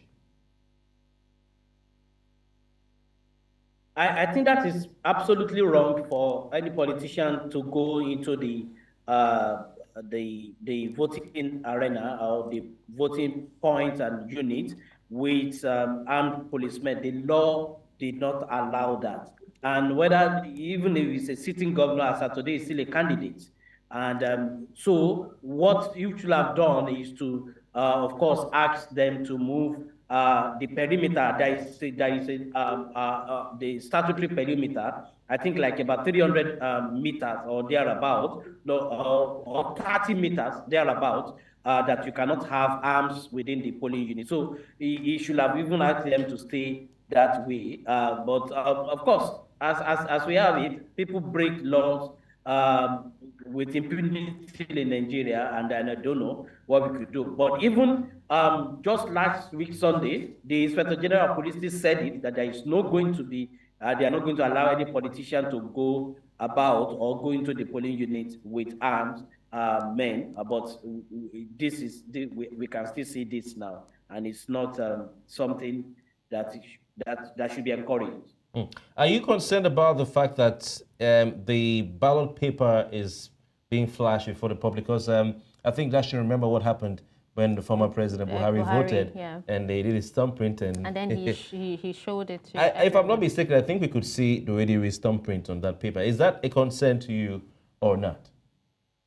Yes, it is wrong. It is an electoral offense to show your ballot paper. It's right there in the Electoral Act. You see, the issue is that people don't even read that Electoral Act, and they don't even know what constitutes some of these electoral offenses. However, I also want to say that, look, one of the things you see in Nigeria is that it is when they have your interest, it is when they want to really, really deal with you. If you are not in their books, they will now begin to come up with those laws. But the laws are there because what we do is open secret ballots, which means you thumbprint, you thumbprint in the secret, and then you cast the vote openly. So openly, and that's why they look at the screen now, you see the ballot box open. So, and then where you thumbprint is in the secret, that cubicle. So you thumbprint secretly in the cubicle, fold your paper, and come and drop it openly. And when people flash it, it's right there in the Electoral Act. It is an electoral offense. However, don't forget, 2023, former President Buhari flashed his ballot paper for the whole world to see, and nothing really happened. And that is why you keep having this. And that is one of the things we talked about, the electoral offense, most especially violence too. When people commit violence and they are not held accountable, they are not going in and out of the court, and then you keep having it multiplied, and that is what is happening. I'm worried about this fragment, and these are the things we are documenting that we need to have serious conversation around after the election. Okay, Dashen, just before you come in, Dr. Nnaemeka, I don't know why these politicians, they themselves do not know how to handle their ballot paper. Buhari went, I just did a short drawing here, where you can see I've said party. Okay, this is party logo. This is a thumbprint, and you just hold it before the cameras and you just do it like this. Obiaraeri folded his like this, and he was trying to put it inside. I'm sure he doesn't want the ink to smear on. Maybe since he voted for PDP, go and smear on Timi Presiva's party accidentally. But what INEC told us was that you fold it like this. All right. So even if there will be a smearing, it will smear on your party's logo, and then you can either fold it like this and put it inside, or you can just put it inside like this. So I don't know how the politicians do not know what to do. And these are the people, sorry to say, who want to govern us. And Dr. Nnaemeka Obiaraeri, your take. Okay, Emmanuel Ajoto, you were mustering a smile, a laugh. What do you say to this? Well, I was smiling particularly because of that of the president. If you would agree with me, the president was, all eyes were on the president, his body language prior to the 2023 election. There were a segment of the society and political class that felt that he wasn't doing enough to support a candidate of his own party, and, some of us felt there was need for him to show that he was with him. So, but for Governor Obiaraeri, I don't really know if I can say he did that intentionally. It might have been that he got carried away. Yes, he got carried away, with the fanfare and the fact that, it could just be, it could be one or two other reasons. I wouldn't like to blame him, but it is an offense to display your your ballot paper to the public. It's an offense, but I really can't say why Governor Obiaraeri did that. I really can't say, because he seemed not too concerned about what he was doing. He was looking around, dropping the ballot paper. I really would not like to hold him down to what I saw, because it could just be an oversight. All right, Emmanuel, what do you think can be done to political actors who, violate these laws during the electoral process? What can be done to them? Of course, there is need to hold them accountable in accordance to the electoral laws. There's need to hold them accountable. The very least we can do is call them out, like we are doing now, like most persons are going to do on social media, like most persons did when the ex-president did that. So I think we can't stop talking. Yes, we are going to hold them accountable. We are going to continue to talk about some of these things that we see. I think when we do that, just gradually, consciously, unconsciously, we would begin to see these changes that we desire in our electoral system. But we can't stop talking. Yes, I know Twitter would. I'm very sure this conversation is already on Twitter. People are already talking about it. Okay.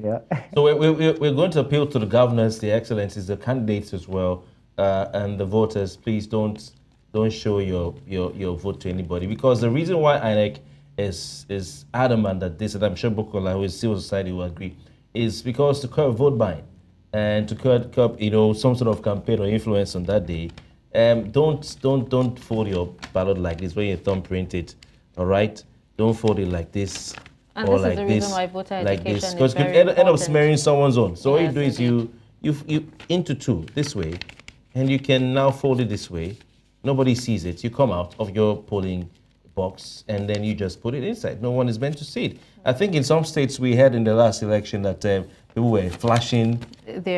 Some even were taking pictures so they could get paid, which is a problem. Yeah, it's definitely a problem. This is why we actually stress for the need for voter education. You make sure that CSOs, make sure that these electorates are aware of what they can do during electoral process and what cannot be done.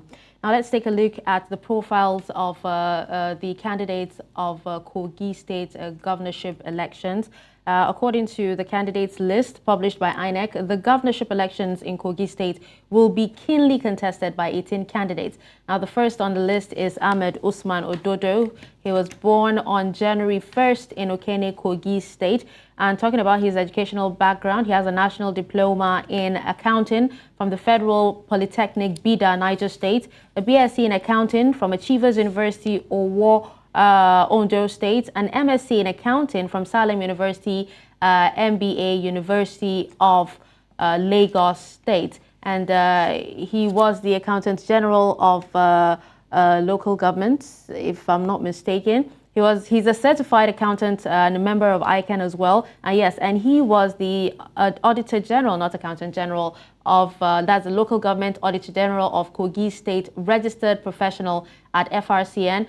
Auditor General for Local Government in Kogi State. He served as Manager of Finance at NAPTIN, Assistant Manager Revenue at PHCN in Kontagora as well. Like the way he said Kontagora. We also have Daniel Dino Melaye. He's the PDP candidate for the governorship elections in Kogi State. He was born in January as well, 7th of 1974. Talking about his education, he studied geography at Ahmadu Bello University, Zaria. He led NANS, Secretary General of African Youth Council, and he was also Secretary General of Commonwealth Youth Council. Dino Melaya has, we're not allowed to say a lot about these candidates, but then he was appointed by President Olusegun Obasanjo to chair Presidential Advisory Council on Youths, and then he joined the PDP in 2015 and was re-elected as House of Reps member, Senate member of Kogi West between 2015 and 2019. Now let's move on to the next candidate we have on our list, Murtala Ajaka, the SDP candidate. He was born on February 13, 1978 at Igalamela, Odolu local government in Kogi State. He started at RCM Primary School in Ajaka, FSCL from Federal Polytechnic Staff School in Ida. Secondary education was at Barewa College in Zaria, and he has a bachelor's degree as well. His political career began in the now defunct Action Congress FCT chapter. He was elected Deputy State Secretary, appointed National Assembly Liaison Officer of the AC, and also played a key role in the merger of ACN, ANPP, and the likes. He's also a pioneer head of protocol, and so many feathers to his cap, in his cap. We also have Usman Oyibe Jibrin, the candidate for Accord Party. He graduated from NDA, Best Naval Cadet Officer, Sub-Lieutenant in the Nigerian Navy, and served in various naval roles, rising to the rank of Vice Admiral. He also worked as Nigerian Navy Secretary, Rear Admiral, detailed service history from keeping officers to Chief of Naval Staff. And so much on his portfolio. Indeed, we have a number of candidates in the Kogi State governorship election, and wish them all the best. Nnaemeka Kenwa is still with us. Nnaemeka, for you, what would you say the key issues in the Kogi elections are? I mean, we know what's been happening with the tribunal ruling and all that with Natasha Akpoti and what went on between her and the current governor of Kogi State, Ballot. But we don't want to go into the politics of it. For you, what are the key issues? Do you agree with Bukola that security may not really be a problem for Kogi residents and voters today? Yeah, like the major dynamics about Kogi election. Interestingly, that was the state where I did my youth service. The very interesting thing about that is you have like three major ethnic groups. The Okun people, which are also like Yorubas, the Galas, and of course, you have the Iburas. Everyone is interested, in leading. So the major role that is actually playing out is who is from where. And then, of course, a Gala occupy 9 local governments, Iburas 5 local governments. Okay, please hold the thought. I'm so sorry, Nnaemeka Kenwa. Sincere apologies. We'll come back to you for you to continue that interesting analysis you're giving. But our man on the ground in Imo State, Ni, is standing by. Hello, Ni. Can you hear us? Yes, Dashen, I can hear you. All right. So, Ni, please go ahead and update us on what is happening, where you are. What polling unit are you in right now? So we're at an area code of 8. We're polling unit 12 at Nomo and Primary School in the Nomo community. And this is supposed to be where the Labour Party candidates will also cast his vote. While the INEC officials got here early, accreditation didn't commence on time because they were waiting for the party agent. And as we have observed here as well, the party agent is still not here. And because of the time frame they have, they needed to commence accreditation. Then a few minutes later, voting started. And just behind me, you can see the electorate exercising their franchise. And just there, it's coordinated. The process is they come in one after the other, get accredited, and just as you can see right there, the BVAS has been functioning properly so far, and they get their ballot, come to this cubicle here on my right, cast their vote, and drop it in the ballot box. So the process here has been seamless. We're hoping to have the Labour Party candidates coming soon, so we can also capture that live and give you more updates. All right, interesting. So from what you've seen, would you say overall that voting in the areas you've monitored started early and is moving on smoothly? Have you heard of any reports of ballot box snatching or attacks by hoodlums or thugs? No, not at all. So earlier we had officials of the NSCDC, we had officials of the army, and of course the police, and we were able to just get information off camera from them. And so far, even the flashpoint areas that people believe there might be some sort of hostility or violence, nothing so far has happened, and everything has been peaceful. So what we, however, noticed was before we got to this community, the community before this one, there were no police on the highways. But immediately we hit the community, even before this one, we could see heavy deployment of security operatives. And they didn't have so much polling units. Yes, we have about over 4,000 polling units in the state generally. But 38 of those polling units have been cancelled because there were no registered voters in that particular polling unit. So they don't have so much polling unit, but they have major ones. And I think that polling unit serves a whole lot of community members or a whole lot of catchment areas in that particular place. Like this polling unit, for example, over 734 registered voters are attached to this polling unit alone. So now, if they need to pick up the pace, they need to do it on time because they just have till 2:30 before the voting process stops. All right, Nii, are there reports of vote buying in any of the polling units? And have you been able to see any of the EFCC and ICPC officials on ground to stop this? So not so far. We've not seen any operatives of the EFCC or even the ICPC so far. All we've seen are security operatives from the police, the army, and the NSCDC. And we've not heard any information about vote buying or any form of racketeering or ballot snatching so far. Everyone is just there. Electorates are just there trying to make way to where they are going to exercise their franchise. And of course, it's still calm here. And no issue of violence or snatching whatsoever. Till now, though, it's very early in the days. Hopefully, people are saying they won't get to hear or see that, but it's still pretty early in the day. All right. We saw quite a heavy deployment of police men when your colleague, Austin, has joined us from Bayelsa State. From what you've seen so far, getting to this polling station, would you say you have heavy deployment of security personnel in Imo State, where you are?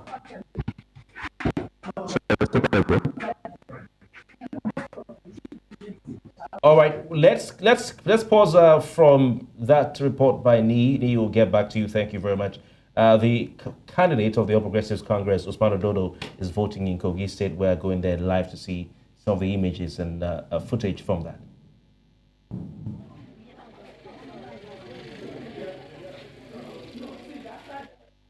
As you can see, it's just like carnival-like. And I want to use this medium to commend the INEC management for putting in place a very transparent, hitch-free electoral processes.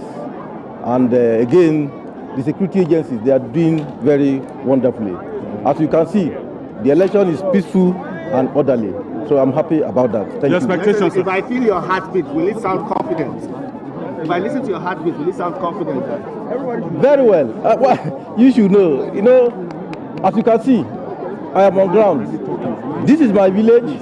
I am close to the people. I am part of them. You can see, everybody is happy, just like carnival-like. So we are winning and winning very well. Very good.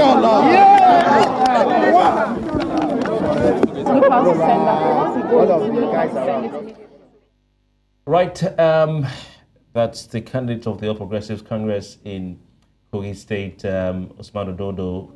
Sometimes we wouldn't want the press to be asking some of those questions like, are you confident you're going to win? Because what do you expect him to say? Definitely. Every candidate that, is contesting would want to be the winner, yes, definitely.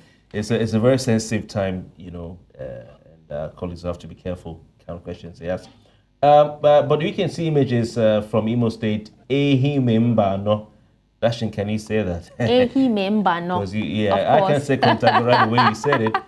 But you can see that Imo State is getting gradually on the queue. I do not know why Bayelsa State is taking some time, but Bayelsa State, of course, is a unique state. Water is a riverine state. Yeah. But before we went to we're still seeing images from Bayelsa, Okwama Brass area. Brass is where Austin is. Yes, indeed. So I think we can safely say that the process has begun in Brass local government area in Bayelsa State. It's very beautiful local government area where it borders the Atlantic Ocean. Yeah, you said so earlier. Fantastic. Let's go back to Chukuma. Chukuma, you've given us very interesting analysis of the dynamics at play in Kogi State. So please continue. So, with respect to Kogi elections, what we see clearly playing on ground, like I did mention, it's like the very interesting thing about the usual Nigerian elections is that you could have people of same ethnicity but different dialects. But in the case of Kogi, it's just like a typograph of bringing in the three major tribes in Nigeria into one particular state. You have an entirely different Okuno people who are Yorubas, and then you have people from Igala, you have the Igbiras. And that's exactly what is actually playing out. So what's playing out in Kogi now is less of party, but more of, we want to return power. This is really our time, and really having like an Ibiraman who, against all odds, that's in the case of Yaya Bello, was able to make it the power against, the 9 usual block votes from the Galas, who would always team up with the 2 local government from Okuno. So you find out that, it's been like a hold for them before Ibira took it over, and then you can also see like an attempt to use that power of incumbency, to sustain that new trend. But then, of course, everything all depends on how free, fair, and credible. But then the issue of ethnic bias is still very much a strong indices, political indices in Kogi's election. Okay, Maro, your take on the dynamics at play in Kogi State. I think, Dashen, you were telling me earlier about the fact that, what were you saying about Kogi Central? All right, well, the major thing about Kogi Central, is the fact that, like Chukuma has actually said, a lot of other, regions are expecting to take the lead when it comes to the governorship election, considering the fact that the outgoing governor was Ibira, and the candidate of the APC is also Ibira. So it might be playing out. I don't know how it's going to play out, but then it might be playing out along that particular line. Okay, interesting. Also, what are your thoughts on this? And indeed, if you think so, a lot of dynamics will be at play in that election. Emmanuel, sorry about that. Okay, I just want to quickly react to what the APC candidate said about being confident of victory. There are no favorites in this Kogi election, if in my own opinion, because unlike the other states, Bayelsa, Imo, in Kogi, I think at the front burner, we are going to see ethnicity and sentiments play a major role in deciding who becomes governor. So there are a lot of persons that are not happy that the governorship candidate is still from the same area the current governor is from. And there are no clear favorites. There are some permutations that have been told, some I have seen, and I'm just laughing. I mean, politically speaking, Kogi is a very volatile state, and they've been in the news for the wrong reasons, especially when it comes to conducting elections. Yes, I wouldn't like to dwell too much on that, but I just want to say that we should watch out for ethnicity. We should watch out for sentiment. I think these two factors are really going to go a long way to decide who becomes governor of Kogi. In comparison to issues of development, capital, no. We should just be looking at issues of sentiment and ethnicity. Those are the two major factors that are going to play out in Kogi. Plus, it's also going to be a popularity contest anyway. Yes, it's also going to be a popularity contest. Okay, we have to pull the plugs because, of course, our colleagues will be coming through talking about Osaroge and Adebola to give you more as far as the ballot right here on News Central TV is concerned. We are monitoring, and of course, all the states voting today: Imo State, Bayelsa State, Kogi State, that you've seen on your screens. Our correspondents are on the ground. Not just one, apart from those you've seen on the screen, we have more. We have more. Yes, on the ground in those states. So please keep watching News Central TV and the ballot. Yes, indeed. And just before we go, we'd love to thank our guests for joining us, to discuss this. You've been very, very helpful. It's been 3 hours of very interesting conversations. Thank you so much, Chukuma Okenwa, for joining us. Phillips, I know he's no longer with us. Phillips Okolo as well, Dr. Nnaemeka Obiaraeri, we appreciate you for your time. We also have Bukola Idowu, thank you, even though he's no longer with us. And to you in the studio, Emmanuel, thank you so much for joining us. And, we'll get to have you in the studio one of these days to talk on, other issues as well. Thank you. Yes, indeed, Dashen, it's been good doing this with you. My name is Kofi Bartels. We will be back by 1. All right, Not forgetting, yeah. Right. And of course, my name is Dashen. Thank you very much. Thank you so much.